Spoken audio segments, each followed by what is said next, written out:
바쁜 일정 때문에 소개 말씀을 상세히 못 드렸는데 오늘 정말 이 자리를 빛내주게 오신 분 중에서 제일 소중한 분일 것 같아요. 오늘 시장이 말씀 들어보니까 조심표 대표님이 학사 역할을 하셔야 될 것 같아요. 완벽통치해 오셔야 될 것 같은데 굉장히 그 우리나라 교육계에 또 다른 하나의 축으로서 큰 역할을 하고 계신 그 와이즈 멘토 조진표 대표님을 소개해드리겠습니다.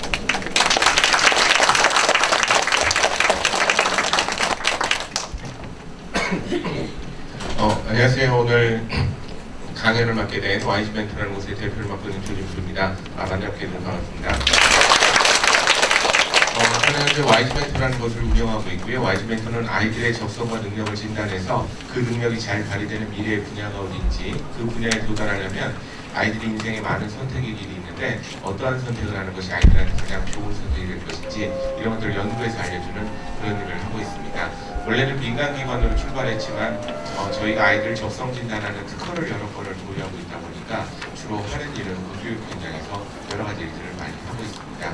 그래서 서울 지역의 강남의 자사고들이나 이런 데서 저희가 이제 이런 스쿨 멘토링이라는 프로그램을 하고 있었더니 우리 남양주시 쪽에서 왜 저기 그 남양주시에서는 그런 걸 안 하냐, 근데 강남에서 하는 것보다 조금 더 잘해달라 그래가지고 더 프로그램을 얹어서 지금 남양주시에서는 하고 있습니다. 그래서 우리 1학년 학생들이 이번에도 5월 6일 마지막으로 자기 인생지도 한번 그려보고 학업계획 세우는 것까지 한번 시행을 해봤는데 왜 자꾸 우리 때랑은 달리 진로를 자꾸 학교에서 장보하고 있고 사회에서도 변화를 하고 있는가, 이런 것들을 잘 오늘 짧은 시간이긴 하지만 들어보시고 1, 2, 3학년 다음번이 우리 아이들 진학지도나 이런 것에 활용을 하셨으면 좋겠습니다.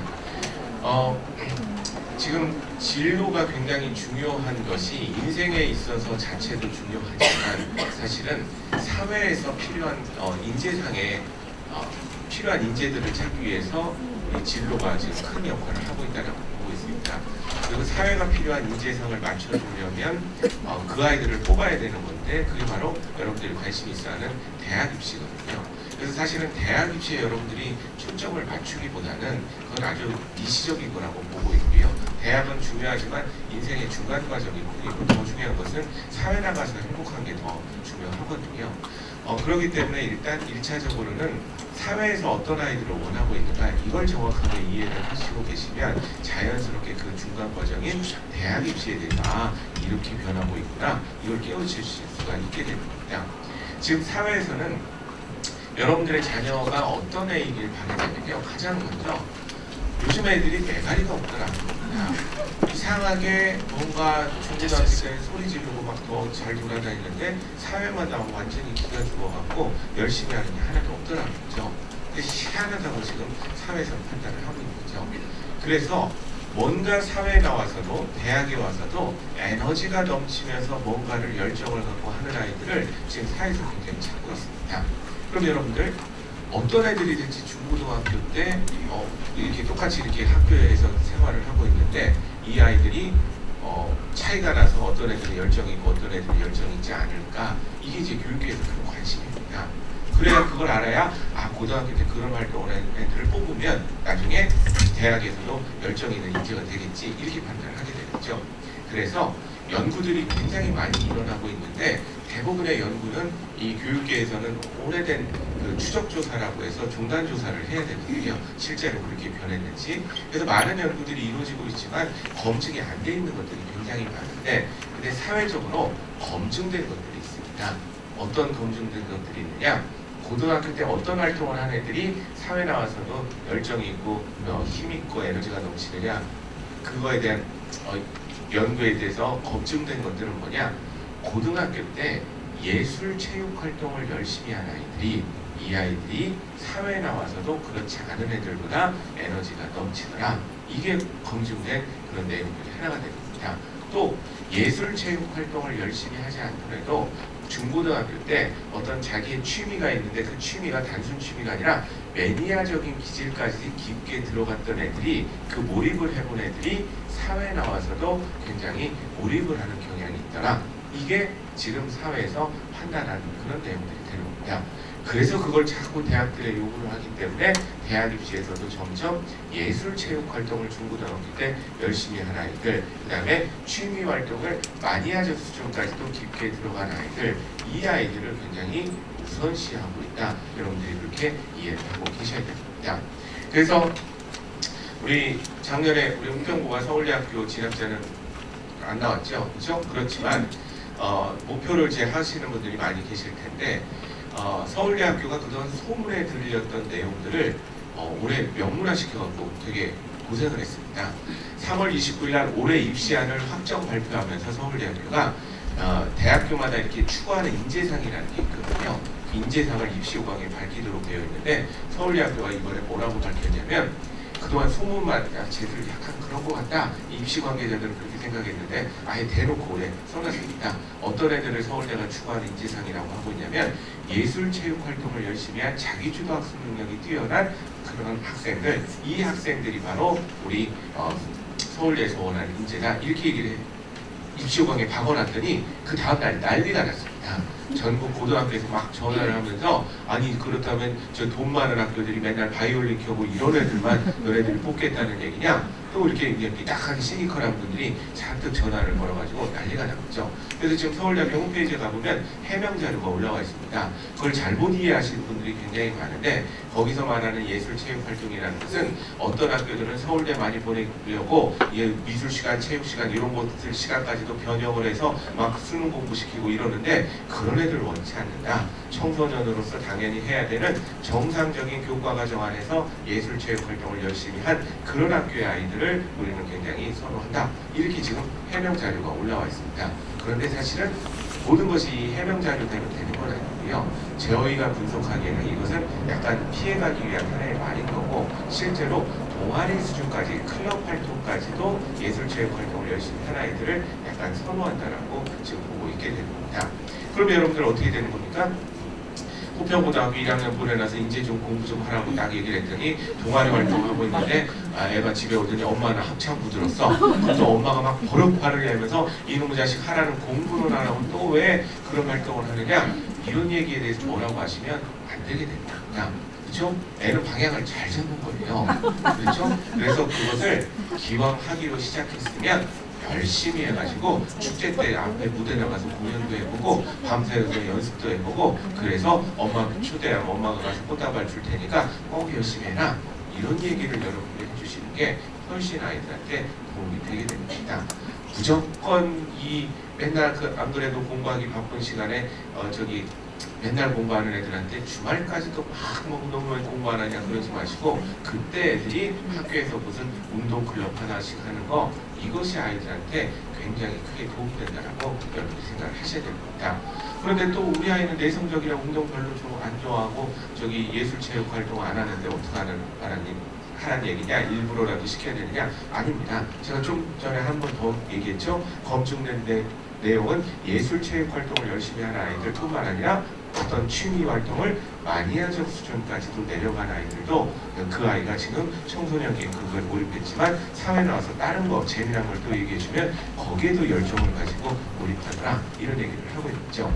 그래서 중학교 때까지는 애써 막 애가 비행기에 대한 막 취미 활동이 있고 비행기에 대해서 너무나 많이 알고 있는데 또 갑자기 고등학교 되니까 이제는 너도 애도 아니니까 이제 그런 거 때려치고 또 공부나 해라. 이게 바로 대학을 못 가게 만드는 엄마들의 행동인 겁니다.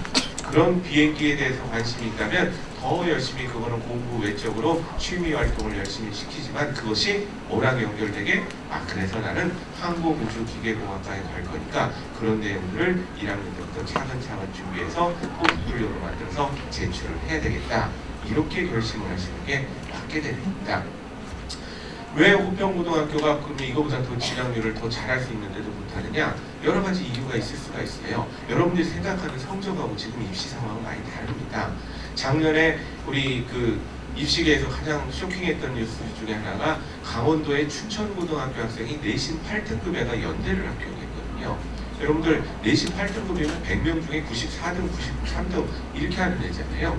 그래서 제가 우리 그 춘천고등학교도 제가 설계한 프로그램을 하는 곳이기 때문에 가서 그 선생님한테 물어봤어요. 진짜 언론에 나온 대로 8등급 맞냐? 물어봤더니 대체로 8등급이고 제일 잘했을 때 6등급까지 한번 찍었대요. 그렇죠? 그럼 진짜 8등급 맞지 않습니까? 그렇죠? 근데 얘가 어떤 애냐? 봤더니 곤충에 대한 취미가 아주 매니아적 수준까지 들어가 있는 거예요. 왜 여러분들 자녀들도 어렸을 때 보면 막 곤충책 되게 좋아하고 장수하늘소 좋아하고 사슴벌레 좋아하고 이랬지 않습니까? 근데 얘가 그 취미를 부모의 도움으로 계속 살려서 중학교 때도 그 곤충에 대한 취미를 갖고 너무 좋아하니까 애들은 여름에 티 입어도 곤충 그림 있는 티 입고 이렇게 되는 거잖아요. 그걸 계속 살렸더니 교수들이 곤충에 대해서 어떤 곤충의 이름을 내면 어떤 곤충이든 면접 볼 때 학명과 분류를 정확하게 하는 애라는 거죠. 그 다음에 블라인드 테스트 하려고 곤충의 배 모양을 보여줬더니 저 배 모양이 저렇게 나오려면 어떤 환경에서 어떤 먹이를 먹으면 어떻게 서식했을 것이다. 이런 걸 굉장히 논리적으로 추론하더라는 겁니다.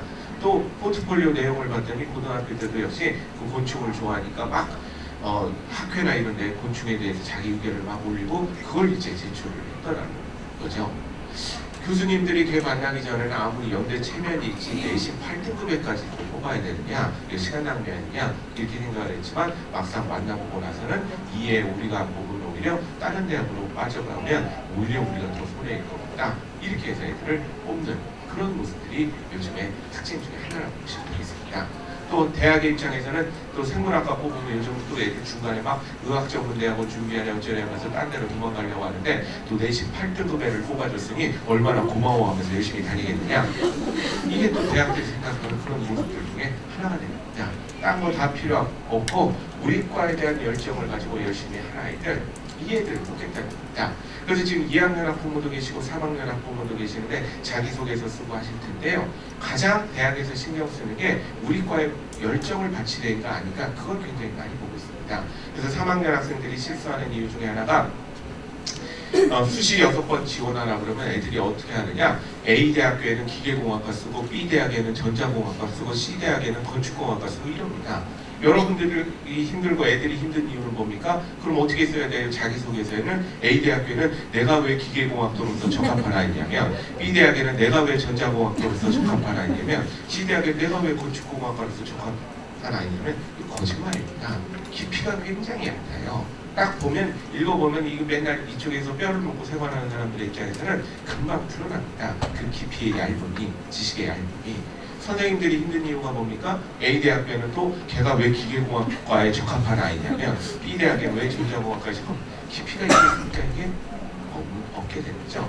이래서 실패하는 경우가 굉장히 많다는 겁니다. 그래서 2, 3학년 학부모님들도 과를 빨리 정하라고 얘기하는 것은 수시 6번 지원과 정시 3번의 지원이 있는데 내가 건축설계사가 꿈이라면 6번 다 수시에서 저기 건축공학과, 건축학과 3번 다 건축학과, 건축공학과를 쓰는 그런 아이들을 지금 대학에서는 찾고 있다고 보시면 되게 됩니다. 또 하나 성실한 아이가 이게 굉장히 중요한 포인트가 되는 거죠. 사회에서는 요즘 애들이 똑똑한 애들은 많은데 성실한 애들이 부족하다라고 판단을 하고 있습니다. 특히 남학생들이 문제가 많다라고 지금 사회는 생각을 하고 있어요. 아들이면서 성실한 애들 찾기가 점점 힘들어지고 있다라고 얘기를 하고 있습니다. 작년에도 제가 비슷한 얘기를 했었는데 심각성이 더 1년 사이에 커졌어요. 그래서 지난 3월 달에 노동통계를 하나 발표했는데 나라에서 아마 제가 보기에는 단군 이래 처음 나온 데이터 같은데 그렇게 역전 현상이 어떤 데이터가 3월달에 나왔냐면요. 20대 여성들의 취업률이 20대 남성들의 취업률을 넘어섰습니다. 즉 후반 쪽에, 왜냐하면 전반은 군대 때문에 서로 어차피 차이가 나니까.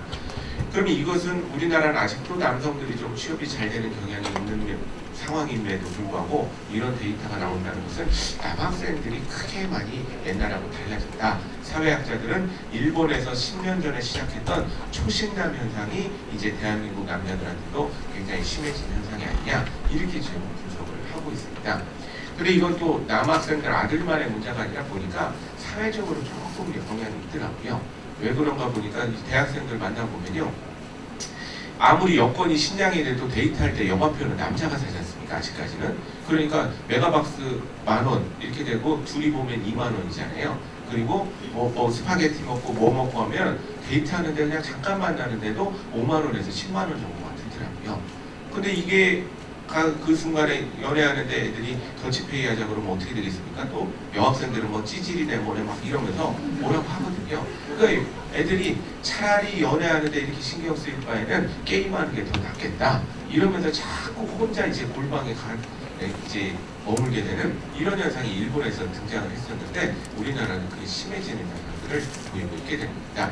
그래서 전체적으로 사회에서는 성실한 애가 찾기가 힘든 가운데 그 중에서 남학생의 성실성이 굉장히 중요한 이슈다라고 지금 보고 있게 되죠.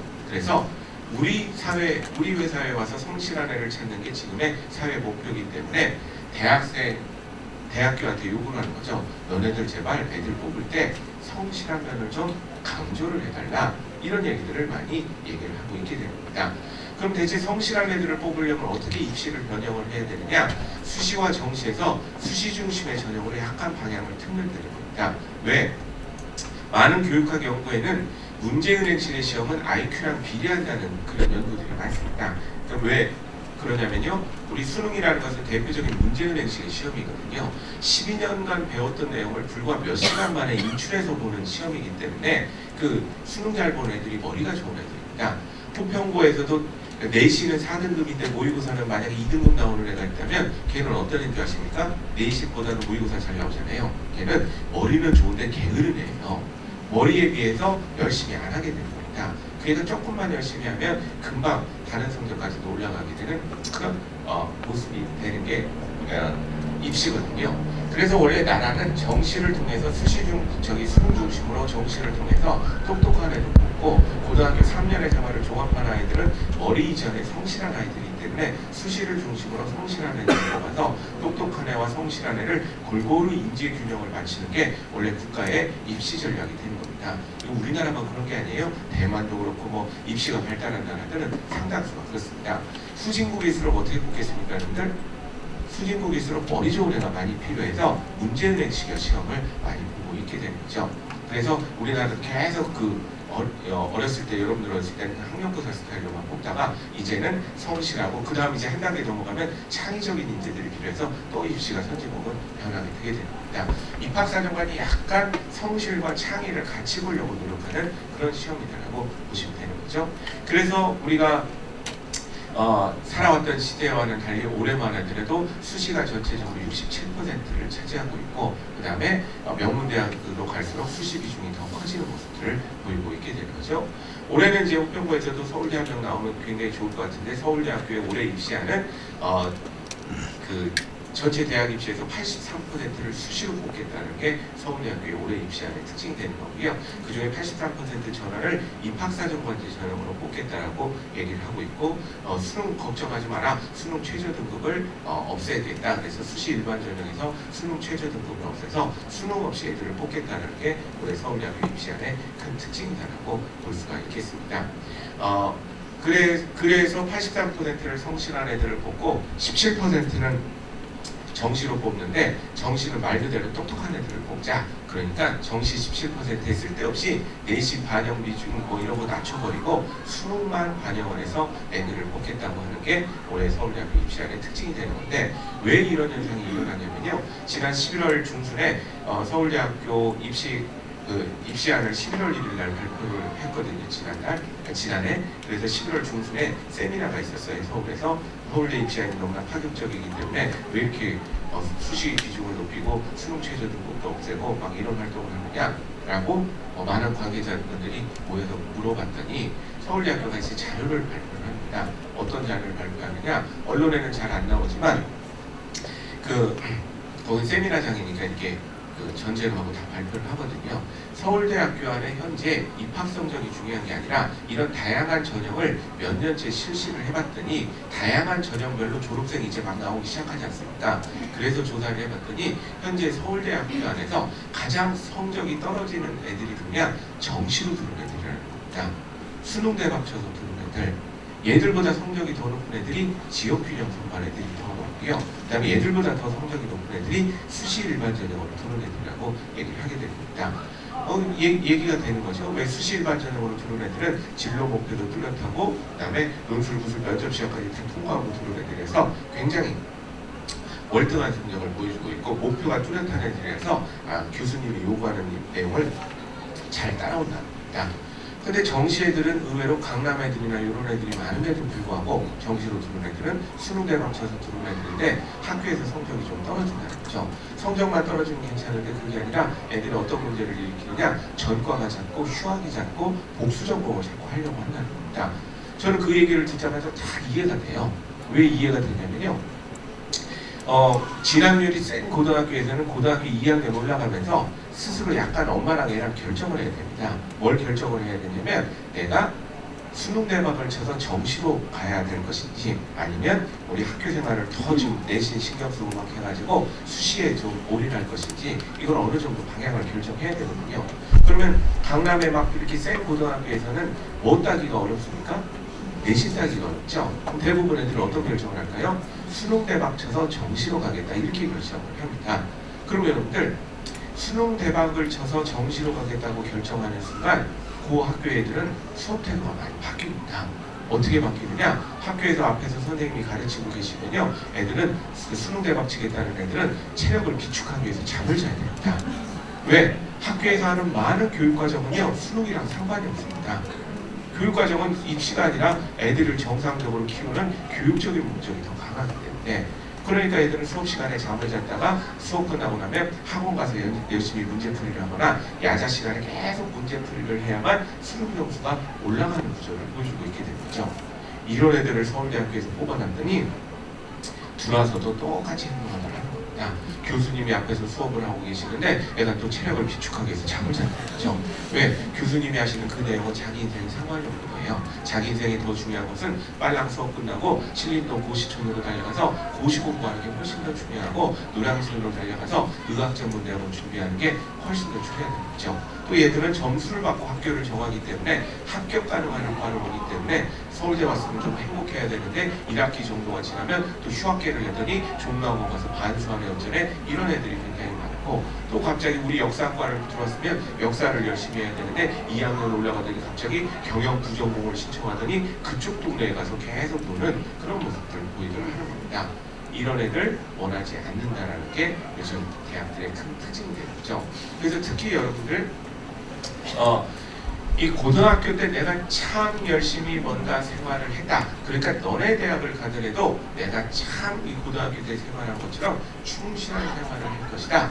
이런 것들을 자꾸 전체적인 자료에 나타날 수 있도록 보여주시는 것이 굉장히 중요하다고 우리가 얘기를 하게 됩니다. 그래서 여러분들 저는 참고로 1번도 있기도 하지만 2번이 저는 중요하다고 보는데요.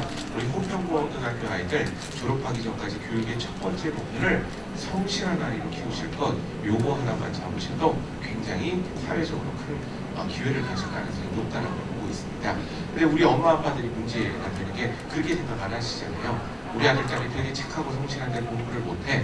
그럼 뭐라고 얘기하시죠? 그 인생교육 얘기해준 잡시고, 야 인생 착하게 살아봤자 손해보는 데밖에 없다. 세상은 독하게 살아야 된다 하면서 그나마 있는 장점까지도 깎아내리는 그런 분들이 굉장히 많으신데 절대 그러시면 안 됩니다. 우리 아들 딸이 되게 착하고 성실한데 공부가 약하다. 어떻게 생각을 하셔야 되느냐? 현대사회에서 원하는 가장 좋은 문제상 중에 하나를 확보하고 있는 거고요. 공부가 약하다는 것은 우리 아이만의 분야를 못 찾은 겁니다. 사회 나가기 전까지 그걸 찾기만 하면 얼마나 훌륭한 인재일 것인가, 그렇게 생각하는 게 맞게 되는 거고요. 특히 강조하건대 아까 아들 얘기를 했지 않습니까? 아들이야말로 진짜 성실하게만 키우신다면 그 희소성 때문에 대단히 큰 사회 경쟁력을 갖게 된다는 것을 여러분이 꼭 기억을 해주시고, 아들일수록 더 성실한 그런 면을 강조해 주시면 됩니다. 그럼 왜 애들이 안 성실해질까요? 성실한 교육이 뭐냐면요, 뭔가를 시작했으면 열심히 해서 끝을 보고, 시작하면 열심히 해서 끝을 보고, 끝까지 항상 처음과 끝이 같아야 되는 겁니다. 근데 우리 부모님들이 교육을 할 때 보면 애가 뭐 하겠다 그러면 야 그 공부해도 도움 안 되는 거 뭐 하나 하느냐 하면서 자꾸 이렇게 시작을 했는데 그냥 중간에 엎어버리는 일들이 많기 때문에 애들이 성실하지 않게 훈련이 안 되는 경우가 굉장히 많습니다. 뭘 하든지 이미 시작을 했으면 그것을 열심히 해서 처음과 끝까지 끝이 같도록 마무리를 짓도록 자꾸 이 얘기를 해주시는 게 굉장히 중요하다고 볼 수 있는 거죠. 그리고 또 성실한 것 중에 하나는 참는 겁니다. 참는 거. 참을성이라고 우리가 얘기하는데 좋아하는 것을 뒤로 미루는 행위를 우리가 인간공학에서는 성실성이라고 얘기를 하거든요. 근데 이걸 심리학에서는 도덕성이라고 얘기를 합니다. 좋아하는 것을 뒤로 미루는 행위, 이게 성실하다는 거죠. 무슨 얘기냐? 사람은 굉장히 이기적인 동물이거든요. 그래서 내 손에 쓰레기가 있으면 이 사람의 본능은 쓰레기가 없는 게 좋은 상태입니다. 그렇죠?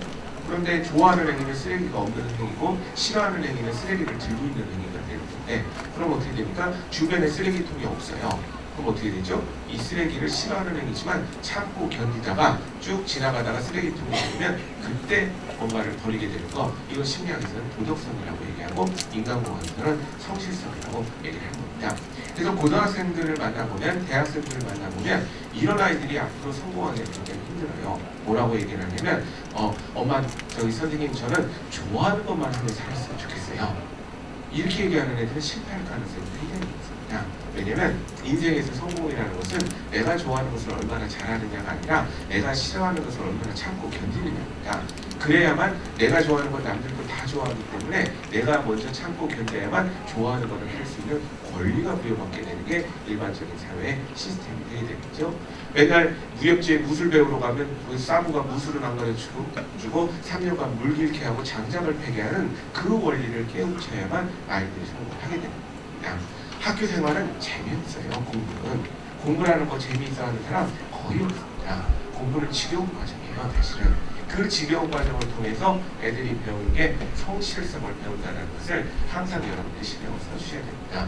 그래서 중간고사, 기말고사 보고 날라오는 성적표를 가지고 애를 평가하는 게 아니라 그 중간고사 보러 가는 첫날의 애 뒷모습에서 이번 중간고사 평가는 끝나셔야 됩니다. 그렇죠? 지난번 중간고사보다 기말고사보다 이번 중간고사를 준비하는 과정이 얼마나 성실했는가, 이것이 지난번보다 나아졌다면 점수 결과와 상관없이는 성공의 길로 가고 있게 됩니다. 왜 성적이라는 것은 사실 그날 컨디션에 따라서 좀 달릴 수가 있고 난이도에 따라서 좀 달릴 수가 있기 때문에 그거는 별로 중요하지 않다는 거죠. 준비하는 과정에 항상 여러분들이 초점을 갖추셔야 되는데, 나라가 이제 2만 불까지는 과정은 상관없고 결과로만 신경을 써서 이렇게 발전을 해왔는데, 이제 4만 불까지 가려면 중간 과정이 굉장히 중요한 쪽으로 모든 평가가 바뀌고 있기 때문에 학교 생활의 이 충실도를 여러분들이 신경을 많이 써주시라, 이런 말씀을 드릴 수가 있고요. 그 다음에 사회는 어느 대학 나왔느냐가 이제 중요하지가 않습니다. 그건 옛날에 못 살 때 그 중요한 패러다임이 됐고요. 지금은 뭘 잘하느냐가 굉장히 중요한 거예요. 그 아이가 잘하는 게 있기만 하면 우리 사회에서는 옛날과는 달리 다 써먹을 때가 있으니 잘하는 것을 알려달라고 우리가 얘기를 하고 있게 되는 겁니다. 옛날에는 어느 대학 나왔느냐가 중요한 가치가 됐었지만 지금은 뭘 잘하느냐가 첫 번째 질문이라는 거에 여러분들이 주목을 하셔야 됩니다. 근데 아이들은 여전히 옛날 얘기를 하기 때문에 사회가 좀 실망을 하고 있게 되거든요. 무슨 얘기냐? 애들 뽑는데 물어봅니다. 너 뭘 잘하는데? 이게 요즘 질문이라고 그랬지 않습니까? 뭘 잘하는데 물어봤더니 애가 막 자랑스러워하면서 저는 서울대 나왔는데요, 이렇게 답변하는 거죠. 내가 말귀를 못 알아듣는다. 아니, 네가 서울대 나오고 이력서 보면 잘하는 거고, 내가 궁금한 건 그게 아니라 네 동기 3,500명 중에 네가 뭘 잘하냐고, 그걸 알아야만 어디다 너를 배치할지를 알지 않느냐, 이게 중요한 포인트가 됩니다. 너 뭘 잘하는데 물어봤더니 자기 고대 나오는데 얘도 말귀 못 알아듣는다. 그럼 지금 사회에서 원하는 애들은 어떤 애들이냐? 이런 애들이에요. 너 뭘 잘하는데 물어봤더니 자기가 딴 건 모르겠지만 베트남어가 나와서 4년간 베트남어를 너무 재밌게 공부했고, 대학 3학년 때 호치민 가서 1년간 교환학생도 해서 딴 건 모르겠지만 베트남어는 좀 할 줄 안다. 이 얘기를 하는 순간 얘는 훌륭한 인재가 되는 겁니다. 베트남어는 여러분들 때는 중요했었습니까? 전혀 안 중요했죠. 베트남하고 전쟁 직후에 사이드 나오는데 어디다 써먹습니까? 뷰르도 없는데 아무짝에 쓸모없는 언어를 써요. 그러나 지금 현대사회에서는 베트남어가 굉장히 중요합니다. 왜 그러느냐? 베트남과 캄보디아를 합치면 인구 1억이 훌쩍 넘거든요. 전 세계에서 그런 시장이 몇 군데 안 남았어요. 그래서 많은 기업들이 그쪽에 진출하려고 노력하는 마당인데 네가 베트남어를 잘한다니 얼마나 훌륭한 인재일 것인가, 이렇게 되는 겁니다. 그래서 여러분들 올해부터 대입에 제2외국어 선택에 베트남어가 들어가는 이유가 일선 고등학교에서는 베트남어를 가르칠 학교가 없습니다. 거의. 그럼에도 불구하고 나라가 급하게 수능에도 이렇게 넣는 이유는 사회에서 굉장히 강력하게 원하고 있는데 정책하는 사람들 입장에서는 고등학교에서는 가르칠 사람이 없더라도 가만 생각해 보니까 우리나라는 다문화 가정이 굉장히 많기 때문에 걔들만 잘 키워도 베트남어의 많은 인재를 우리가 배출할 수 있다고 판단을 하고 있게 되는 겁니다. 너 호평고등학교 나온 애한테 좋은 대학은 못 갔지만 물어봅니다. 사회가 너 뭘 잘하는데 물어봤더니 자기가 전문대 나왔대. 얘도 지금 자꾸 사회가 강요하는 거지. 얘는 피해자입니다. 어떻게 보면 사회가 자꾸 그걸 강요시하니까 자기도 주눅 들어서 전문대 나왔다. 아니 그거 말고 그거 그래도 내가 이력서 보고 부른 거는 그 다른 이유가 있어서 부른 건데 그거 말고 네가 뭘 잘하냐고 말해봐. 이렇게 해서 애를 5번을 얘기를 시켰더니 그 애가 하는 말이 그렇다면 사실 고등학교 때 자기가 컴퓨터를 너무 좋아해갖고 맨날 공부 안 하고 컴퓨터 갖고 놀다가 엄마 도 많이 썩이고 점수도 안 나와서 비록 전문대를 갔지만 전문대 안에서도 컴퓨터 멀티미디어 프로그래밍 학과를 가서 딴 건 모르겠지만 나한테 컴퓨터 그 많은 분야에서 딴 건 몰라도 자바 프로그래밍을 좀 할 줄 안다. 그 얘기를 하는 순간 얘는 훌륭한 인재가 되는 겁니다. 왜냐하면 컴퓨터 언어 중에 자바라는 언어가 있는데 우리 때는 없던 언어입니다. 우리 때는 코볼, 포트란 이런 것만 있었는데 그 뒤로 많이 기술이 발달하면서 자바라는 언어가 생겼는데 여러분들이 매일같이 보시는 인터넷 네이버 보시려고 해도 어디 저기 뭡니까? 인터넷 뱅킹을 하시려고 해도 다 그 안에는 자바 프로그래밍이라는 게 들어가 있습니다.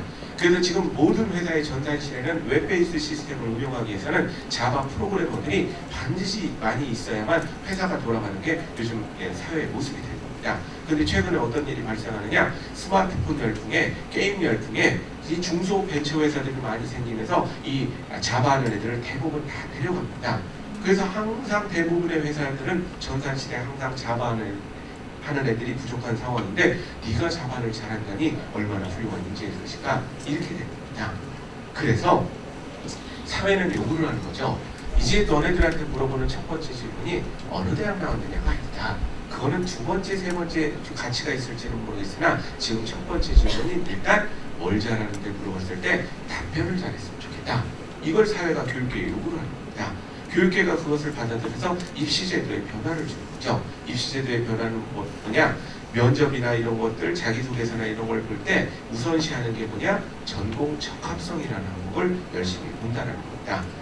어떤 아이냐? 4년간 딴 부전공, 복수전공 이런 거 신경 안 쓰고 우리 과만 열심히 해서 그리고 졸업을 해서 사회에서 너 뭘 잘하는데 물어봤을 때 우리 과를 졸업한 것을 자기의 잘하는 특기로 내세울 수 있는 그런 아이를 찾겠다는 게 지금 입시의 방향이다라고 볼 수가 있는 겁니다.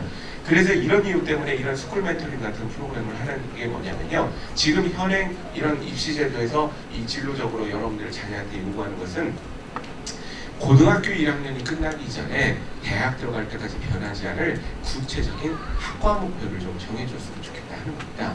그래서 우리 학과를 와서 4년 동안 열심히 공부할 엔가를 보려면 고등학교 2, 3학년 때 우리 학과를 목표로 했다라는 흔적들을 좀 보고 싶다라는 게 지금 입시의 특징이다라고 여러분들이 이해를 하시면 되겠습니다.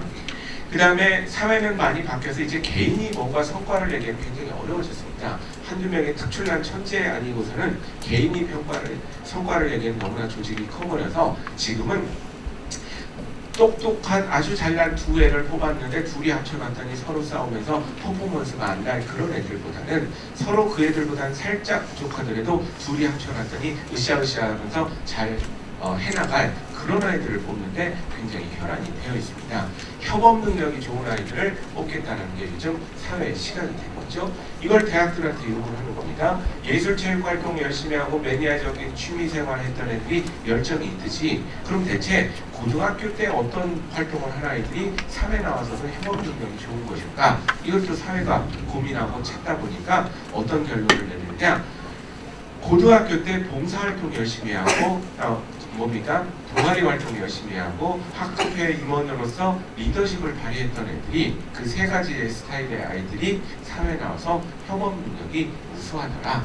그래서 우리 때는 전혀 없었지만 점점 막 그동안 많이 발전했었죠. 봉사 전형까지 막 하다가 지금 인사제로 거의 통일이 되면서 그 안에서 이런 활동들을 보고 있다. 이렇게 이해를 하셔야 되는 겁니다. 그 다음에 또 여러분들 가장 중요한 것 중에 하나가 남양주 지역이 더 신경 써야 되는 것 중에 하나가 이 글로벌에 대한 그런 니즈라고 볼 수가 있는 거죠. 사회는 여러분들의 자녀들한테 이제 뽑으면서 봅니다. 얘가 국내용인지 해외와 상관없이 국내국에 왔다 갔다 하면서 활약할 아이인지 그걸 바라보고 애들을 많이 뽑아요. 왜? 우리나라의 대외 무역 의존도는 90%가 넘습니다. GDP 기준으로. 작년에 제가 강의할 때는 88%라고 얘기했었는데 2년 만에 또 늘었어요. 그래서 현재 대한민국은 GDP 대비 90%가 무역을 의존하고 있는 그런 나라가 된 겁니다. GNI라고 해서 국민 총소득 개념으로는 100%가 넘는 나라예요. 그러니까 우리나라에 흘러다니는 돈들은 대부분 우리가 자체적으로 생산하는 돈보다 해외에서 왔다 갔다 하는 돈들이 더 많다는 그런 뜻이 되겠죠. 그래서 많은 기업들이 다 그런 상황이기 때문에 국내뿐만 아니라 전 세계를 내 집처럼 마음껏 뛰어다닐 수 있는 애가 아닌가, 이걸 굉장히 많이 보고 있습니다. 그것을 글로벌 도전 정신이라고 얘기를 하는 거고요. 또 해외 사람들과 소통하려면 어학 실력이 굉장히 중요하다고 얘기를 하고 있게 되겠죠. 사회가 저렇게 생각하고 있기 때문에 교육계에서도 그걸 받아들여서 입시제도에 변화를 주게 되는데, 그게 바로 우리 때는 전혀 없었던 대학마다 전형에 무슨 글로벌자 들어가는 전형들이 굉장히 많게 되는 거고요. 또 모든 사람들한테 공통적으로 적용하는 게 바로 올해 고3부터 적용되는 새 수능제도라고 보시면 되겠습니다.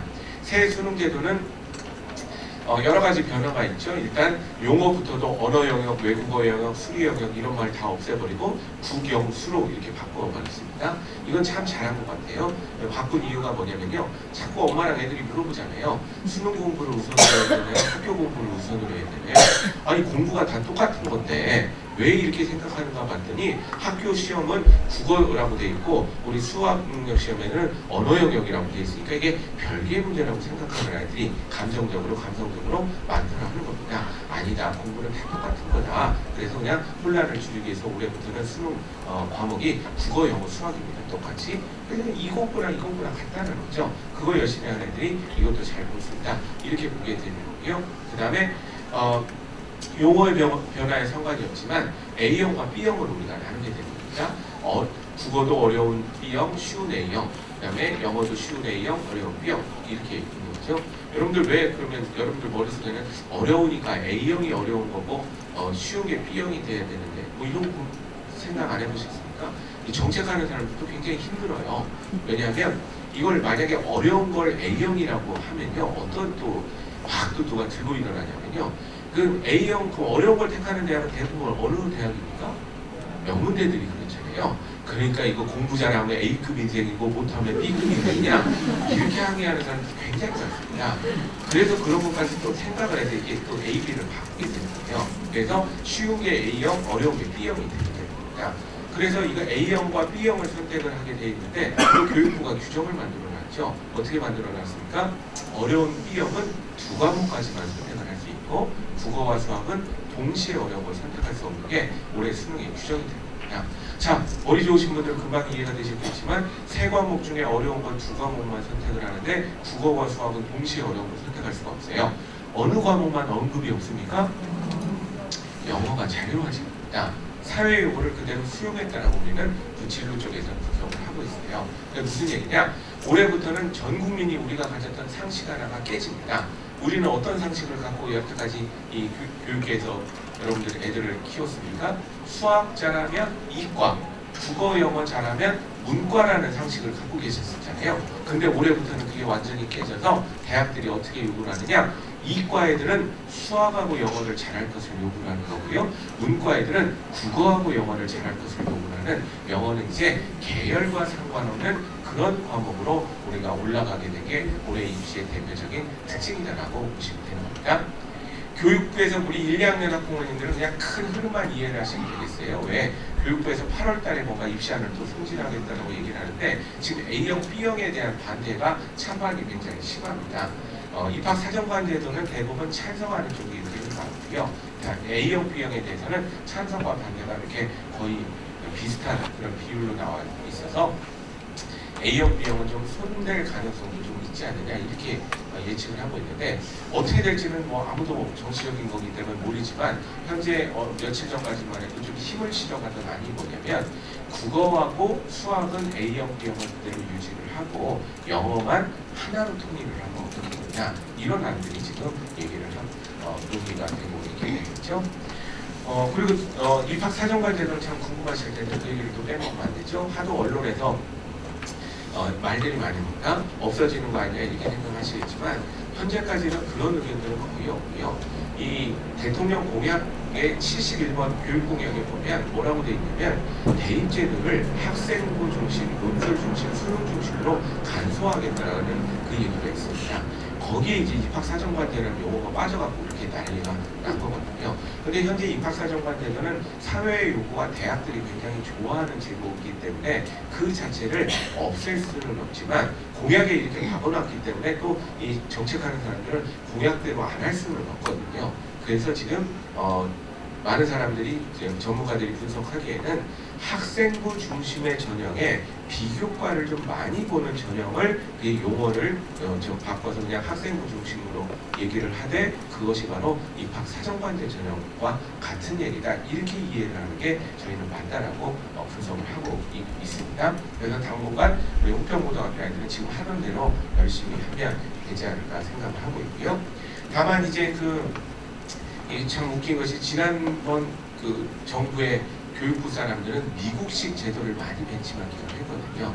근데 지금 분위기가 새 정부의 교육부 사람들은 유럽식 제도를 굉장히 많이 벤치마킹을 하고 있습니다. 특히 교육부 장관도 아예 영국에서 공부하신 분이거든요. 그래서 지금 내세우는 공약들을 보면 상당수가 유럽식의 작품들이 많이 나오고 있어요. 대표적인 게 요즘 논란이 되는 자유학기제 같은 중학생들, 그런 것도 아일랜드라는 나라에서 하고 있는 거거든요. 또 정부가 추진하고 있는 대입원서 공동관리 시스템, 이것도 영국의 유캐스 시스템을 벤치마킹하는 거라고 분석을 하고 있습니다. 그래서 이 방향은 대충 보이게 되는데 그 방향들이 역시 그 나라들을 다 보면 진로를 굉장히 강화하고 1학년 때부터 학과 목표를 정해서 그거에 맞는 공부를 하는 스타일대로 대학 입시를 치르기 때문에 여전히 유효해서 고등학교 1학년 끝나기 전에 학과 목표를 정해주는 게 애들한테 중요하다고 볼 수가 있습니다. 특히 고등학교 2, 3학년 부모님들도 지금 혹시 안 정했다면 지금 이 순간에 정하셔야 됩니다. 그래야 고3조차도 입학사정관제와 상관없는 아이일지라도 걔는 준비가 안 돼서 뭐 그냥 정시까지 가야 된다고 마음먹는 아이일지라도 면접이나 이런 거에서 자기소개서는 가장 많이 보는 것들이 뭐냐면 우리 과에 대한 그 지식과 애정입니다. 그런 걸 잘 얘기할 수가 있으려면 입학사정관제와 상관없더라도 굉장히 학과 목표를 빨리 정해놓으시는 게 대단히 중요하다고 볼 수 있는 거죠. 그래서 대학들이요, 입시요강 보면 참 재밌는 것들이 많아요. 서울대만 하더라도 상황이 많이 어려워졌습니다. 뭐가 어려워졌냐면 옛날처럼 학력고사를 이렇게 일렬로 세울 때는 커트라인을 다 알잖아요. 그러니까는 서울대 밑에 연고대 있고 막 이렇게 되는데 사실 입학사정관제가 이 고질적인 병을 깨버렸어요. 그래서 사실 커트라인이라는 개념이 없기 때문에 누가 어떻게 들어오는지 사실 잘 모르는 상황이 되는 거거든요. 그래서 서울대가 옛날 서울대가 아닙니다. 예를 들면 한양대 자동차공학과랑 서울대 조선해양공학과를 같이 합격하잖아요. 그럼 애들이 요즘 어디 가는 줄 아십니까? 한양대를 가요. 왜 애들도 똑똑해서 알더라고요. 한양대는 현대자동차가 엄청 밀고 있어서 거기 졸업하면 그냥 취직도 너무 잘 되고 양재동 본사에서 간다. 그리고 지금 우리나라 몇 회사는 지금 선진국 수준으로 급여가 올라가 버렸습니다. 현대자동차 올해 대졸 신입사원 연봉이 5,500이에요. 대졸 신입사원인데 이런 회사가 지금 3, 4개 지금 생기게 된 거예요. 그래서 요즘 대학생들한테 가장 선호하는 회사가 일본 현대자동차거든요. 삼성전자가 일본이 아닙니다. 애들도 또 알더라고요. 왜 현대자동차가 더 일본이냐 물어봤더니 애들 또 분석도 잘해요. 이런 현대자동차는 글로벌 회사고 월급도 많이 주고 근데 일은 좀 적대요. 삼성전자는 글로벌 회사고 월급도 많이 주는데 일은 진짜 많이 시켜요. 애들이 착해 이런 것도 알아가고 일본 현대자동차 이런 목표를 갖고 있거든요. 그러면 조선해양공학과는 또 애들이 왜 안 가느냐? 애들이 또 지들끼리 얘기로는 조선해양공학과는 졸업하면 최소 거제도다 뭐 이런 생각을 하거든요. 산업이 다 거기 있으니까. 그래서 애들이 이쪽을 택하게 되는 경향이 높다는 거죠. 옛날에는 그렇게 우리가 안 하고 다 서울대를 갔었는데 그래서 이런 조선해양공학과는 항상 뭐가 두렵냐면요. 미달이 생길 거를 두려워하고 있습니다. 미달이 아니라 미등록이죠. 정확하게 얘기하면. 되면 다른 대학으로 복수학교 가고 빠져나갈 것을 걱정을 하게 됩니다. 그래서 서울대학교 안에서도 보면 이 미등록 사태를 걱정하는 학과들은 대부분 뭡니까? 수십몇 %를 뽑습니다. 그렇죠? 그래야만 정시까지 갔을 때 미등록을 막을 수가 있다라고 우리가 할 수 있게 됩니다. 그럼 만약에 호평고등학교에서 좀 상위권에 있는데 서울대학교를 누르려고 하면 어떻게 되겠습니까? 수시 100%를 뽑는 학과에서 내가 얼마나 너네 학과에 정말 애정이 있는지 거제도뿐만 아니라 나는 저기 뭐 마라도라도 좋다 다 살릴 수 있다 이런 의지를 보여주는 아이들 이런 아이들을 더 선호할 수밖에 없다라고 얘기를 하게 됩니다. 그렇죠? 그래서 이런 그 인재상 때문에 지금 설명드린 대로 학과 중심의 입시가 올해는 굉장히 심화됩니다. 학부제로 여전히 남아있던 그런 대학들조차도 다시 옛날처럼 다 세부 학과로 돌아가고 있는 거죠. 우리 학과별로 하겠다는 겁니다. 특히 지금 왜 이 학과별로 지금 중요하냐면요. 대학 구조조정이 굉장히 심각하게 일어나고 있습니다. 그래서 막 그 어떤 대학은 국문과도 없어지고 막 이런 현상들이 자꾸 일어나고 있거든요. 그래서 학과별로 살아남는 지금 전략들을 취하려고 노력을 하고 있기 때문에 학과 중심 입시가 심화되는 게 올해 큰 특징이라고 할 수 있는 거죠. 학과 목표를 잘 정하시는 게 중요하게 되겠고요. 그 다음에 학생부 중심의 전형은 올해는 대세가 내신과 신층 면접 형태로 이루어지게 되는데 이 신층 면접에서 주로 물어보는 게 전에는 구술 시험이 전에도 미리 과목 하나 선택을 해서 미리 나눠주고 그거 풀게 만들었었는데 올해는 다 이 뭡니까? 우리 과를 왜 운영을 하는데 이런 우리 과에 대해서 뭘 하는데 어떤 활동을 준비를 했고 어떤 걸 했는데 이런 걸 많이 물어보는 전공 적합성을 강조하는 쪽으로 돌아갑니다. 이렇게 보시면 되겠고요.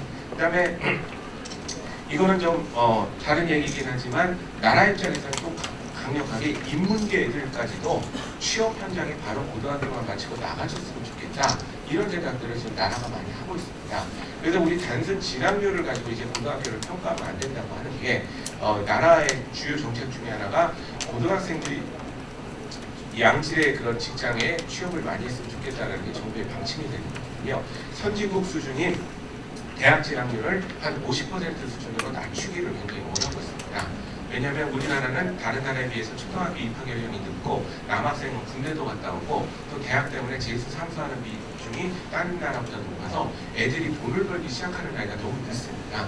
그러다 보니까 이게 에너지가 사회 에너지가 없고 정체되어 있는 현상이 지금 벌어지고 있는 거죠. 그래서 국가적으로 인문계든 특성화고등학교든 취업을 굉장히 강조하는데 여기서 여러분들이 잘 이해를 하셔야 되는 것은 고졸 취업을 나라에서 강조하는데 대학을 가지 말라는 얘기가 아닙니다. 아무 생각 없이 대학 가는 게 가장 문제가 되니 잘 모를 때는 혹시 양질의 그런 자리가 있을 때는 먼저 취업을 하고 일을 하다가 공부하고 싶으면 평생교육 개념으로 그때 대학을 진학하는 게 훨씬 더 좋다라고 주장을 하고 있게 되는 거죠. 그래서 인문계들까지도 여기다가 이제 끌어냈습니다. 우리 특성화 계열 아이들은 특성화고등학교 아이들은 기업에서 막 고졸 취업 할당해서 막 많이 뽑기 시작했는데 인문계들도 많이 동참해줬으면 좋겠다 얘기를 하는 거죠. 그래서 어떤 작업들을 해보느냐 대표적인 게 구급공무원 시험제도입니다. 구급공무원은 현재 대학생들이 많이 시험을 보거든요. 근데 왜 구급공무원을 대학생들이 많이 시험 보는가 봤더니 가만 보니까 그 합격하기 위한 선택 과목에 뭐가 있습니까? 법이 있고 행정이 있고 막 이런 거거든요. 이거는 고등학교 때는 안 배우는 것들이잖아요. 좀 학원을 다니거나 대학을 다녀야만 배울 수 있는 것들입니다. 이런 것들이 선택 과목으로 있기 때문에 우리 고등학생들이 지원을 안 하나 보다. 그래서 작년에 구급공무원 시험제도를 바꿔서요. 이제 구급공무원 시험제도의 선택 과목들은 다 고등학교 과목이 들어갑니다. 수능 과목이 그대로 선택으로 들어가게 되고요. 그래서 고등학교 3학년 때 열심히 수능 준비했던 애들이 대학에도 막 이렇게 지원을 해보고 구급공무원 시험도 한번 봐봐서 합격을 하면 또 자기가 선택을 할 수가 있게 되는 거죠. 그럼 대학을 가지 말라는 얘기가 아니라 구급공무원 생활로 사회생활을 시작을 하다 보니까 사회복지에 관심이 있는 거예요. 그러면 이제 뚜렷하잖아요. 얘가 사회생활을 해보니까 그때 대학을 진학을 해라. 그러면 너도 좋고 엄마 아빠도 좋고 사회도 얼마나 좋을 것이냐 이런 것들을 지금 갈수록 많이 강조를 하고 있다고 보시면 되겠습니다. 그래서 중상위권 이상의 아이들은 인문계이기 때문에 대학을 가려고 노력을 해야 되겠지만 또 중위권 중하위권 아이들은 이런 것도 한번 생각해볼 가치가 있다 이렇게 요즘 많이 얘기를 하고 있고요. 그 다음에 연구대를 가고 싶었으나 연구대가 못 가서 성균관대를 갔어요. 그럼 이것도 명문대인데도 불구하고 어떤 애들은 또 그것을 휴학계를 내고 또 종로학원에 등록해서 재수하고 상수하고 이래서 꼭 연고대를 가려고 노력을 하는데 그럴 필요가 없다라고 얘기를 합니다. 요즘 사회에서는. 왜냐면 요즘은요 이력서 들어오잖아요. 서울대나 성균관대랑 똑같아요. 아무 차이가 없습니다. 다 명문대라고 인정을 해야 하고 싶은데 1학년 때 너무 바닥을 쳤고 그래서 찾아보니까 대학마다 비교과를 더 많이 보는 전형이 있죠. 대부분 서류 100% 전형이라고 되어 있는 거. 이거는 그냥 어떤 커트라인을 정해놓은 게 아니라 다 그냥 똑같이 대우를 하면서 거기서 종합적으로 보는 전형이기 때문에 애들이 이걸 이제 각 대학마다 있다 이런 목표로 한 거죠. 내가 머리가 좋아서 어떤 것을 포트폴리오에 크게 제출을 했냐면요. 과학자들이 실제로 실험할 때 보면요. 리포트 쓰는 게 있습니다. 어떤 영화 보면 이렇게 녹음기 되고 막 얘기하기도 하고 막 하지 않습니까? 그래서 이거를 인터넷으로 지가 다운로드 받아가지고 학교에서 이제 기계공학과 할 거니까 과학탐구 동아리 이런 거 할 거 아닙니까? 거기서 똑같이 실험하면서 지가 마치 과학자가 되냐 이런 것들 계속 리포트를 쓰는 거예요. 이런 것들을 착착 모아서 제출을 했더니 굉장히 높게 평가를 하더라 하는 겁니다. 근데 여기서 여러분들 조심하셔야 되는 게 꼭 교육에 시니컬하게 어른의 입장에서 접근하시는 분들이 있어요. 뭐라고 얘기를 해? 봐라. 그러니까 지가 좋아서 그게 한 게 아니라 합격을 하기 위해서 그런 목적을 가지고 내가 흉내내서 한 게 무슨 진정성이 있겠는가 꼭 이렇게 댓글 거시는 분이 있는데 이분은 교육을 잘 모르시는 겁니다. 그게 아니에요. 시작은 그렇게 출발했을지언정 그렇게 열심히 해가는 과정에서 애들은 많이 배우고 성숙했을 것이다. 이렇게 판단하는 게 교육적인 목적에 맞게 되는 겁니다. 그리고 국립과천과학과는 온라인 탐구대회에 참가를 했는데 상은 못 받았지만 여러분들은 금상은상 이런 게 중요하다고 생각하시지만 그게 아니라 뽑는 사람들은 왜 참가를 했고 어떤 이유였고 뭘 얻었고 이렇게 굉장히 궁금합니다. 왜? 어차피 수학올림피아드 저 금메달, 은메달 이런 애들 빼놓고는 대부분 다 교내대회 얘기가 되는 거고 이것은 그냥 온라인상으로 한 거기 때문에 그러나 나는 기계공학과 갈 거니까 과학책, 과학잡지 꾸준히 읽고 뭐 이런 활동들이 전반적으로 도움이 된다는 겁니다. 물론 최종적으로는 이 안에서도 비슷한 애가 있다면 성적을 가지고 좀 많이 얘기를 하겠지만 그러나 일단 방향이 맞는 애들을 우선시한다는 거 요거에 여러분이 초점을 맞추셔야 됩니다. 이화여대 사회교육학과에 합격했어요. 얘는 국사 선생님이 목표래요. 그러니까 당연히 국사 근현대사는 딴 건 모르겠지만 계속 1등급을 유지를 했다는 거죠. 그리고 관련된 활동 보세요. 한국사 범용시험, 독도관련 뉴시 제작 뭐 이런 거. 얘가 합격을 하기 위해서 이런 활동을 일부러 했을지는 모르겠으나 그렇게 안 한 아이들보다는 좋아하는 건 사실 아니냐 이렇게 판단을 하게 되는 겁니다. 자, 또 포항공대 일반고 학생 과학고애가 아닌 애가 합격한 애를 보면 1학년에서 2등급 후반이었습니다. 성적이. 근데 3학년 때 정규 1등까지 한번 찍었다는 거죠. 일반고에서 이 평균 내면 포항공대 고졸 성적이지만 이 향상성에 높은 평가를 뒀고 얘는 의대로 못 가서 공대 오는 애들이 아니라 활동 내역을 보면 다 이공계를 정말 좋아하는 아이라고 판단을 했기 때문에 오게 되는 거죠. 고대의대 합격한 아이를 보면 우리 1학년 학생들 저기 학부모님들은 의대에 좀 도전을 해보시는 분들이 늘으셔야 됩니다. 왜냐하면 지금 1학년 애들은요 의대 정원이 대폭 2배로 늡니다. 그렇죠? 그래서 의학전문대학원이 폐지가 되기 때문에 의학전문대학원이 폐지가 돼서 올해부터 의예과 애들을 많이 옛날처럼 보기 시작하거든요. 그래서 2년 안에 갑자기 정원이 2배가 확 늘어나버리는 이런 현상이 생기기 때문에 후평고 애들 이제 뭐 서울대 가는 애들 나오고 의대 가는 애들 이제 나오는 이런 일들이 이제 발생을 해야 된다고 보는 거죠. 그러면 의대 가는 애들은 요즘은 워낙 인기 있는 과이기 때문에 다 잘하거든요. 내신도 좋고 수능도 좋고 다 좋아요. 근데 그런 애들이 똑같이 몰려오는 상황에서 어떤 애들을 좋아하느냐, 자기가 중학교 때부터 신경외과 전문의를 목표로 해서 뇌과학에 관심이 많아서 관련된 활동들을 고등학교 때 열심히 했다. 이런 것들을 주장하는 아이들은 같은 성적이라면 더 좋아할 수밖에 없다. 이렇게 이제 되는 게 요즘의 특징이라고 보시면 되겠습니다. 그래서 우리 남양주시에서 지원을 해서 우리 부평고등학교 애들이 1학년 때 하는 게 뭐냐면요, 직업학과 계열의 진로 설계를 빨리 끝내달라고 얘기를 하는 거죠. 그런데 2학년 학생들은 급할 게 없습니다. 아까 제가 뭐라고 그랬죠? 2학년이 시작하기 전까지가 일반적인데 우리 남양주는 조금 더 이런 프로그램을 하니 좀 힘을 내서 2학기가 시작하기 전까지 학과 목표를 1학년으로 정해줬으면 좋겠다. 이런 조언을 많이 드릴 수가 있습니다. 왜냐하면 실제로 해보니까요, 2학년 올라가면서 자기 이제 학과 목표를 정했더니 2학년 1학기, 2학년 2학기, 3학년 1학기에서 좀 보여줄 게 그렇게 많지는 않더라고요. 이거 다 똑같은 상황입니다. 근데 1학년 2학기부터 내 학과를 딱 정하고 온 사고를 마치 그 학과를 위해서 태어난 것처럼 이제 활동을 하면 꽤 자료가 풍부해지는 그런 모습을 보이기 때문에 제가 보기에는 1학년 학생들은 여름방학까지는 아이들하고 많은 얘기를 나눠서 좀 2학기부터는 한 가지 목표를 향해서 갔으면 좋겠다 이렇게 얘기를 드릴 수가 있는데요. 자, 그럼 우리가 뭘 5월 6일 날 연습을 시켰냐면요. 여러분 1학년 학생들은 자, 적성 검사를 통해서 자기 꿈을 정하라는 거죠. 핵물리학자가 되겠대요. 만약에 자, 핵물리학자가 되겠다고 얘는 어느 학과를 가야 되겠습니까? 물리학과를 가야 되겠죠. 그렇죠? 직업, 학과 연구해야 됩니다. 물리학과를 가겠다는 놈이면 문과입니까? 이과입니까? 이과를 가야겠죠. 문이과는 여러분들이 이렇게 정하는 거예요. 또 문이과 정해오라고 그러면 옛날 생각하시면서 야 수학 성적이 좋으면 이과, 수학 싫어하면 문과 막 이런 식으로 결정하시는데 그게 아니라 문이과를 정하라는 것은 사실은 자기 그 순간에 변해도 괜찮은데 지금 이 순간입니다. 지금 이 순간에 가장 이 아이가 행복해질 수 있는 꿈이 뭔가 그리고 그 꿈을 이루기 위해서 가장 유리한 학과가 뭔가 그 학과를 정하는 계열은 자동으로 따라가는 게 바로 계열 선택이라고 보시면 되겠습니다.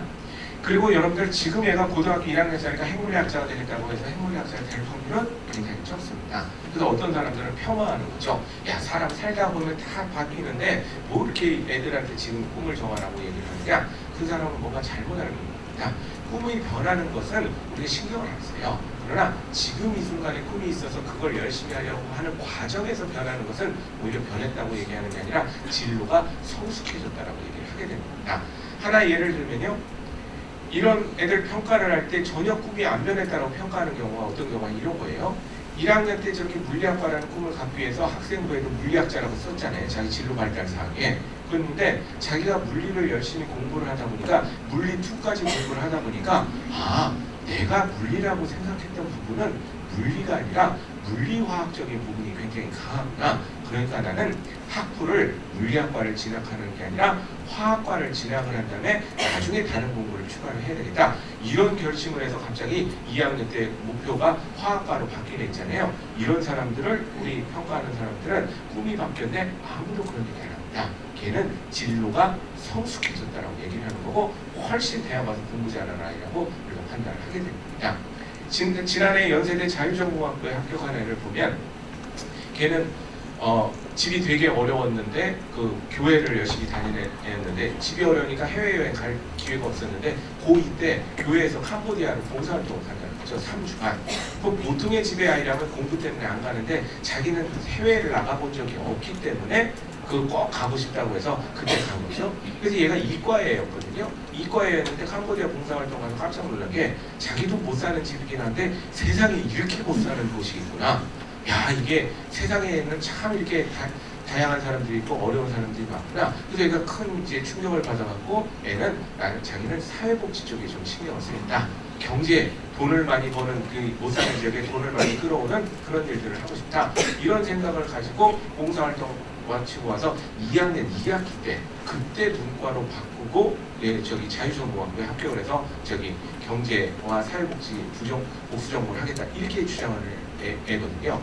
근데 연세대학교 합격을 했잖아요. 얘는 그러면 계열도 바꾸고 막 이렇게 됐는데 중간에 꿈이 바뀌냐 아니냐 일관성 없느냐 아니냐 아니에요. 이런 경우는 진로가 성숙해졌다고 얘기를 합니다. 그래서 항상 나중에 바뀔 것을 두려워하지 마시고 지금 이 순간에 적어도 2년간은 유지될 수 있는 그런 꿈이 뭔 것인가 이걸 여러분들이 아이들하고 고민하시는 게 굉장히 중요하다고 봅니다.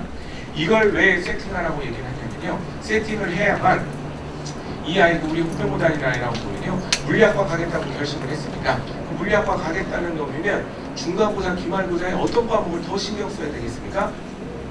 수학과학 신경 써야 되겠죠. 물리과학. 당연한 겁니다. 교과의 방향이 결정이 되는 거죠.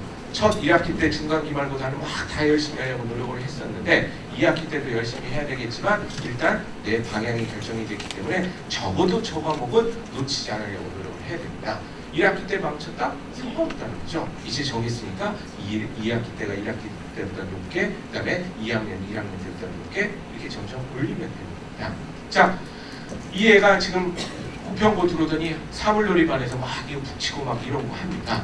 그렇죠? 그래서 엄마는 그거까지는 허락을 했는데 물리학과라고 정했지 않습니까? 그러면 학교 안에서 지금 청소년으로서 당연히 해야 되는 예체능 활동인 이런 사물놀이를 열심히 하는 것은 적극적으로 권장할 일이나 한 가지 정도 활동들은 더 해주는 게 굉장히 좋습니다. 그래서 이제 학교의 규칙이나 이런 거에 따라 좀 사정은 다르지만 요즘 대체적으로 동아리는 이중 동아리, 그러니까 2개 정도 하는 것이 가장 바람직하다는 얘기를 하는 거죠. 청소년으로서 해야 되는 특기 적성 동아리 하나, 그 다음에 진로 목표에 해당하는 진로 적성 동아리 하나, 이런 식으로 해서 맞춰주는 게 굉장히 중요하다고 얘기를 하고 있습니다. 그래서 물리학과를 정했으니까 과학탐구 동아리에서 열심히 활동하는 게 중요하고, 경기도는 해마다 과학축전이라는 행사가 있으니까 과학축제 진행 봉사활동하는 게 굉장히 중요하고, 그 다음에 1학년 때는 교양서적 열심히 읽었는데 2학년 때부터는 자기 전공 관련된 추천 도서가 있습니다. 대학에서 얘기하는 그래서 칼 세건의 코스모스, 스티븐 쿠킹의 시간의 역사, 이런 책들을 열심히 읽어보는 게 명문대 갈수록 굉장히 유리합니다. 명문대학으로 갈수록 책을 굉장히 더 중요시하기 때문에 중요하다는 거죠. 자, 1학년, 2학년 학부모님들은 특히 수능이 어떻게 변하든 상관없다고 제가 얘기하는 게 뭐냐면요. 목표가 정해지면 어려워도 도전을 해봐야 됩니다. 그래놓고 나중에 그 앞쪽에 가서 전략적으로 바꾸면 되는 거거든요. 무슨 얘기냐? 1학년, 2학년 학생이 꿈이 물리학과래요. 그러면 여러분들 얘가 수능에서 수학을 어려운 거 해야 될까요? 쉬운 거 해야 될까요? 물리학과니까 어려운 거에 도전을 해야 됩니다. 물리는 수학을 많이 쓰니까요. 그렇죠? 그래서 얘는 수학이 어려운 B형이 되는 거죠. 자동 규정에 따라 국어는 쉬운 A형이 됩니다. 웬만한 대학 도전한다고요? 웬만하면 영어 B형으로 해야 됩니다. 그런데 이렇게 열심히 노력했는데 우리 7월, 6월 모의고사를 보고 났더니 이게 애들 쏠리는 현상이나 이런 걸 봤더니 또 수능 최저 등급 합쳐서 4등급 이내 합이 4 이하라든가 이런 거 있잖아요. 이런 걸 봤더니 조금 불리한데 그 대학이 A형도 허용을 하더라. 그럼 그때 와서 바꾸는 것은 전략적으로 괜찮으거나 1, 2학년 때는 일단 목표를 하면서 방향을 정해집니다. 또 물리화학, 생물, 지구과학 총 8과목 중에 2과목을 선택하는 게 1, 2학년들의 모습인데, 그러면 이 아이들은 물리를 가겠다고 했으니까 2과목 중에 1과목은 물리를 해야만 저도 대학 가서 편하고 뽑는 사람도 애정이 있다라고 볼 수가 있게 됩니다. 진로 설계가 끝나야만 교과의 방향, 비교과의 방향, 뭡니까? 수능의 방향이 결정이 되는 게 그렇게 되도록 진화를 해온 게 몇 년 사이에 입시가 되기 때문에 빨리 이것들을 세팅하는 게 대단히 중요하다고 얘기하는 거죠. 근데 1학년 학생들은 여름방학 때까지 천천히 많은 얘기를 하시면서 세팅을 하시면 되는 거고, 2학년 학생들은 지금 5월달 지나가기 전까지 빨리 정하시는 게 중요하고, 3학년들은 이번 주말까지 빨리 정해가지고 하시는 게 중요합니다. 왜 지금 주말까지 정해도 겨우 몇 개월 안 되는 뿐이잖아요. 자기가 그게 중요합니다. 마치 내가 물리학을 위해서 태어난 것처럼 이렇게 활동하는 게 굉장히 중요하다는 거죠. 제가 우리 남양주 학생들 지역 추천 심사하는 게 하나 있었거든요. 전에 지금은 안 하지만 그때 보면 다 이게 다르게 모양새가 같이 이렇게 서류 이렇게 오는 거 보더라도 일관되게 하나 아니냐, 이것저것 그냥 활동만 많이 하나 아니냐, 바쁘게 하나 아니냐, 이 차이가 있다는 것을 보시게 되죠. 자, 그러면 아직도 이해가 안 되시기 때문에 1분간만 여러분들 잠깐 역할극을 해보겠습니다. 여러분들이 지금 서울대 물리학과 교수가 되셨어요. 여러분들 뽑는 입장이 되보시면 금방 이해가 돼요. 어떤 애를 뽑을 것인가. 자, 여러분들은 서울대학교 물리학과 교수가 되셨고 제자를 뽑는 거거든요. 이자를 보고 뽑는 건 물론 아닙니다. 근데 연습을 하기 위해서 이자를 보고 뽑는 거라고 얘기를 하겠습니다. 자, 제가 하나 바꿔볼게요. 여러분들이 뽑는 사람 입장에서 한번 보세요. A라는 학생 지원자의 자료인데요. 과학 선택이 화학원 생물 2를 했습니다. 기분 좋으신가요? 되게 기분 나쁘거든요. 내 서울대 물리학과를 뭘로 보고 물리도 선택 안 하고 지원하려고 하느냐? 기분 나쁩니다. 기분 나빠도 그거 갖고 떨어질 수는 없고 또 다른 자료를 봐야죠. 봉사활동 내역을 봤더니요. 남양주시 청소년 의료봉사활동을 열심히 했습니다. 수상하죠? 확실히 수상합니다. 신증은 가는데 물증이 없잖아요. 이제 물증을 찾아야 돼요. 그래서 다른 자료를 봤더니 학생부에 딱 걸렸어. 8번 진로발달사항에 부모님의 장래 희망이 1, 2, 3학년 내내 의사라고 되어 있습니다. 얘는 어떤 애입니까?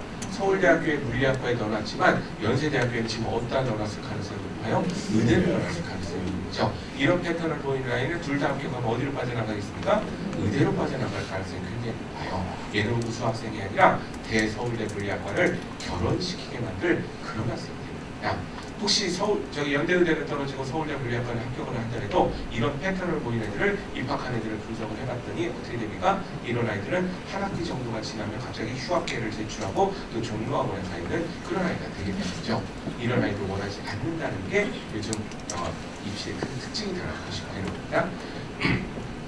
큐레이터가 되기 때문에 역사학과를 가게 됩니다. 문과랍니다. 자, 그럼 역사학과니까 중간고사, 기말고사 뭐 신경 써야 될지 방향 나오죠. 그 다음에 학교에서 지금 힙합 댄스 동아리로 춤추고 있지만 또 한편으로는 한국사 탐구 동아리 이런 거 활동하는 게 굉장히 아이들한테 중요하고요. 남양주시 안에서 학교 안에서 할 수 있는 여러 가지 관련된 활동을 열심히 하는 게 굉장히 중요하다고 볼 수 있습니다. 1, 2학년은 방향이 그냥 정해지는 겁니다. 역사학과니까 국어는 어려운 거 해야 되고 수학은 자동시험 쉬운 거고 영어는 웬만한 대학 B영어로 하려고 하는 게 중요하게 되는 거고요. 한국사, 세계사 뭐 이런 것 중에 지가 좋아하는 것 중에 두 개를 택해서 열심히 공부를 하면 되는 거기 때문에 교과의 방향, 비교과의 방향, 수능의 방향이 결정이 되는 게 여기서부터 출발된다고 보시면 되겠습니다. 이런 것 때문에 아이들한테 진로 지도가 중요하다라고 지금 얘기를 하고 있는 거죠. 물론 궁극적으로는 지들이 행복하기 위한 게 가장 중요하지만 단기적으로는 20세까지 영향을 미치고 있다. 이게 지금 말씀드리고자 하는 요지라고 생각하시면 되겠습니다. 그래서 1학년이 끝나기 전에 우리는 더 땡겨서 2학기가 시작하기 전까지 대학 들어갈 때까지 변하지 않을 구체적인 학과 목표를 정해주시라. 이게 굉장히 중요하고요. 또 어떤 입시제도가 변하더라도 당분간은 성실성이 인재상의 화두가 되기 때문에 학교 생활이 대단히 충실했다는 것이 굉장히 중요하다는 겁니다.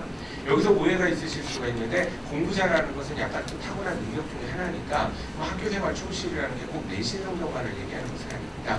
어떤 애가 계속 3년 내내 정규 1등을 했다면 그 아이는 학교 생활 충실을 공부로 했다는 뜻이고 어떤 애가 성적이 반이라면 그 반이 중요한 게 아니라 내가 궁금한 것은 정규 1등한 애가 10시간을 하루에 공부해서 정규 1등이 됐다면 중간 정도 하는 애들은 5시간을 공부해서 지금 중간 정도 했다는 얘기인데 이거 갖고 뭐라고 하는 게 아니라 좀 나머지 5시간은 뭐를 하면 지냈을까? 이게 궁금한 겁니다. 그래서 딱 봤더니 얘는 동아리 활동 열심히 하고 뭐 봉사활동 열심히 하고 있다면 얘도 참 학교 생활을 충실히 했구나 이렇게 보는 거죠. 가장 평가하기 어려운 애들이 뭡니까? 딱 2시간만 활동한 것 같은 자료들이 있어요. 이게 궁금한 거예요. 얘는 8시간 동안 대체 뭘 했을까? 뭘 하면서 지냈을까가 전혀 안 보이는 거예요. 걔를 또 뽑게 되면 이건 어려운 투자를 하는 거라고 판단을 하게 됩니다. 그래서 뭐든 상관없지만 학교에서 참 10시간을 알차게 보냈다. 이런 자료들을 보기를 좋아한다. 이렇게 이해하시면 되겠고요. 그 다음에 어느 대학보다는 뭘 잘하는 데 초점을 맞추시는 게 굉장히 중요해서 학과에 대한 진짜 하고자 하는 학과를 택하는 게 좋고요. 제발 그런 활동 좀 조언 안 해주셨으면 좋겠어요. 야, 대학 들어가면 부전공도 있고 복수전공도 있고 편입도 있으니 일단 합격하고 가라. 제발 그런 얘기 좀 해주시면 그렇게 부전공, 복수전공, 편입을 목표로 들어간 애 중에 성공한 애 한 명도 못 봤습니다. 왜냐하면 뭐 사람이 어떤 일을 시작하기 전에는 각오가 있어야 사생결단하는 각오가 있어야 성공할까 말까 하는데 아직 들어가기도 전부터 도망갈 궁리 하는 애들은 생활도 재미없고요. 하나도 성공하지 못합니다. 그래서 오히려 거꾸로 이렇게 생각하셔야 돼요. 부전공, 복수전공 안 하셔도 돼요. 사회에서 원하지도 않습니다. 중요한 거는 4년간 그것만을 재밌게 해서 전문성을 가질 수 있는 학과가 아닐까 이걸 여러분들이 판단하시는 게 훨씬 더 중요하다고 볼 수가 있게 되죠.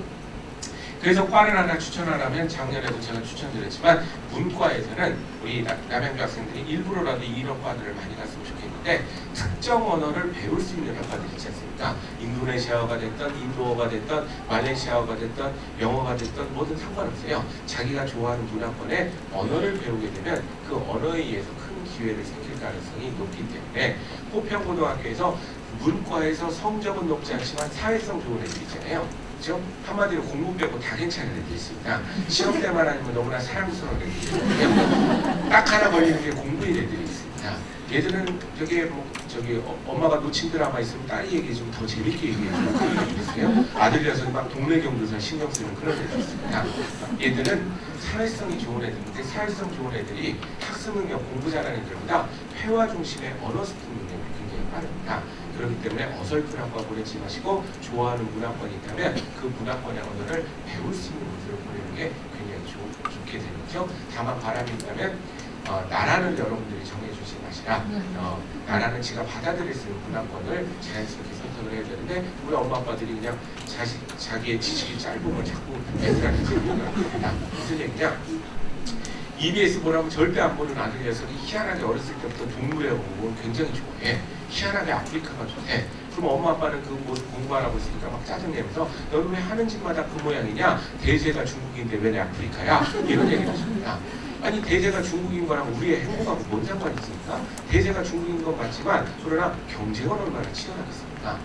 그러면 그때 우리가 해야 될 말은 그게 아니라 어이구 우리 아들 아빠 때는 아프리카 관련된 학과가 없었는데 요즘 대학에 이렇게 많이 생기는 것 같더라. 우리 아들이 그쪽이 좋으면 아빠는 거기 가는 거 적극 찬스입니다. 근데 까짓것 대학 1, 2학년 때 열심히 준비해서 3, 4학년은 자매학교인 남아공 가서 나머지 3, 4학년 마치고 오고 또 군대 갔다 오면 25살일 텐데 젊은 애가 뭐하러 한국에 기어들어오냐 답답하게 첫 직장을 남아공에서 가져서 한 4년간 근무하다가 그러다가 한국에 들어오면 아빠 생각에 우리 아들이 그쪽 분야에 최고의 전문가가 될 것 같다. 이런 식으로 아이들을 격려를 하시는 게 훨씬 더 중요합니다.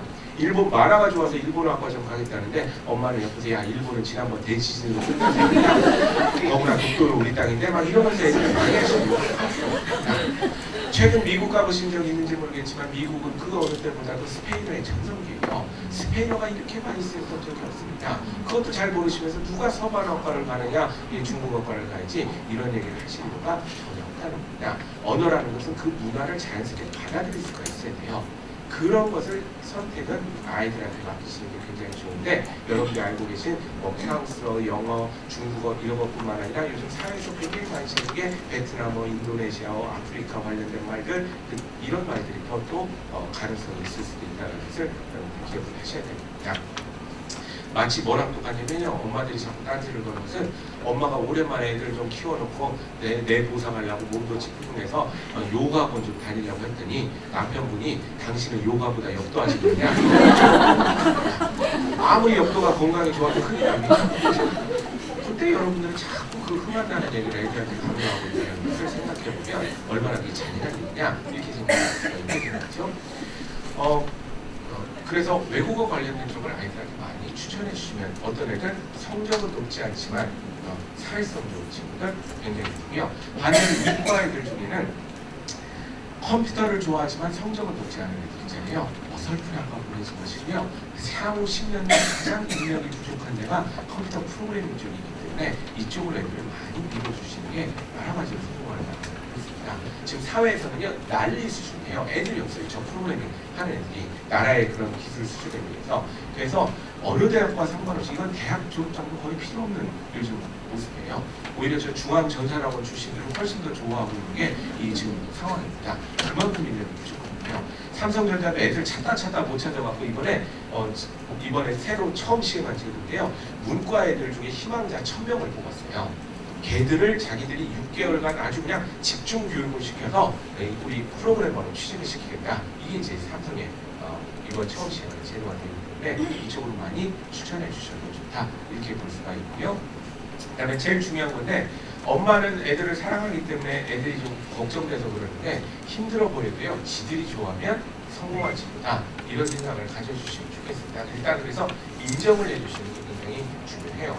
제가 얼마 전에 모 지자체장을 만났더니요. 지자체 그분이 일찍 당선이 되셔서 중학교 애들만 둘이더라고요. 근데 둘째가 중학교를 진학하고 나서부터는 집안이 난리래요. 맨날 자기 집에 들어가면 애랑 엄마랑 학업 문제로 싸우고 있고 공부 문제로 싸우고 있다는 거죠. 여러분들도 잘 아시겠지만 남자들이 밖에서 일하고 갔는데 집에 갔더니 막 애랑 엄마랑 공부 문제로 싸우고 있으면 되게 기분 나쁘거든요. 근데 또 남자들의 특징이 그 싸움 정리하려고 끼어들었다가 더 큰 싸움이 나는 게 남자들의 특징이 됩니다.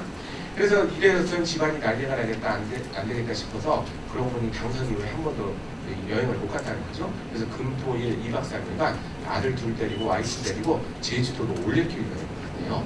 오랜만에 애들하고 좋은 곳에서 걸으면서 의사소통하는 근데 여러분들 갔다 와서 사이가 더 나빠집니다. 저는 더 나빠질 수밖에 없다라고 얘기를 했어요. 왜? 올레길을 걷는다는 시각 자체가 누구 시각입니까? 아빠의 시각이죠. 어른이나 되니까 올레길 걸으면서 야 경치 좋지 않느냐, 풍광 좋지 않느냐 이렇게 되는 거지. 중학교 아들 녀석들이 올레길 걸으면서 아빠 오랜만에 도심 떠나와서 자연을 보는데 이런 얘기를 기대하는 것 자체가 굉장히 말이 안 됩니다. 우리들은 소통한다고 얘기하지만 소통의 방식까지도 어른들의 시각을 갖고 있는 경우가 굉장히 많아요.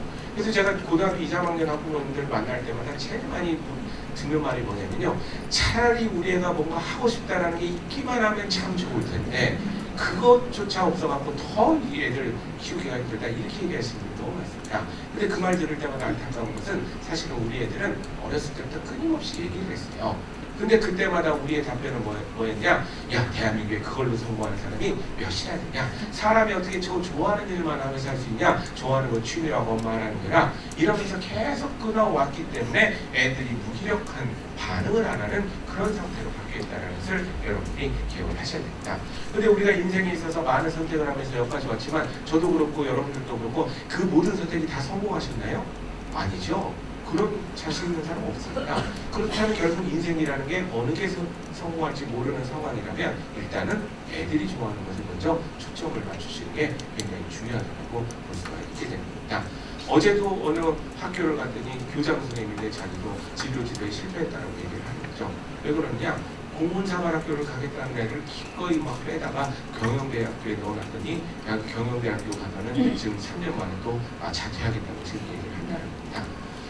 그 공사 가서도 나중에 경영도 할 수 있고 뭐 여러 가지 할 수가 있는 건데 자꾸 이 생각을 짧은 지식으로 강요하니까 최악의 상황이 나오는 경우가 많다는 거죠. 그래서 지금이라도 되지 않았습니다. 뭔가 진로 설계를 할 때 애들이 일단 관심 있어 하는 분야에 먼저 관심을 가져주시고 그 안에서 성공할 방법을 같이 고민을 해주시면 분명히 기회는 있을 거다. 이렇게 이해하시면 되겠습니다. 남양주는 제가 자주 오니까요. 아마 다른 데서도 볼 기회가 많으실 것 같고요. 강연이나 이런 게 많기 때문에 그리고 혹시 그러다 이제 못 만나시더라도 애 문제 때문에 뭐다 물어볼 때 없으신 분들 있잖아요. 그럴 때 여기 요즘 유행하는 SNS 서비스 트위터에 저한테 물어보시면 제가 바로 답변을 드리니까 참고로 하시면 좋을 것 같고요.